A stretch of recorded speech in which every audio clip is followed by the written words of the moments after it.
Es El Milagro de San Antonio de Padua pintado por Goya. Fue un encargo real en 1798.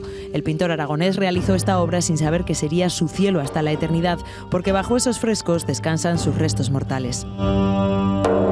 Esta ermita, hoy convertida en Museo Panteón, ha sido rehabilitada por completo.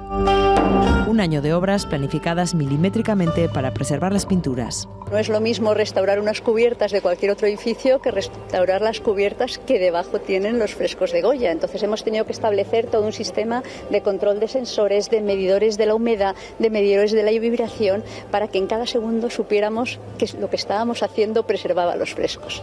La ermita de San Antonio de la Florida da un paso al futuro, volviendo al pasado. Sus paredes han recuperado el color del siglo XVIII, la carpintería luce ya como la original y la iluminación, hoy LED, nos devuelve a la mirada de Goya. Esa reproducción cromática, que al final hay colores que viran en función también de la iluminación, como se refleja sobre los paramentos, pues mucho más fiel, y evidentemente pues los tonos que quería Goya en su momento los vamos a ver ahora y los vamos a apreciar en este momento. Más de 2 millones de euros ha invertido Patrimonio Nacional en la reforma.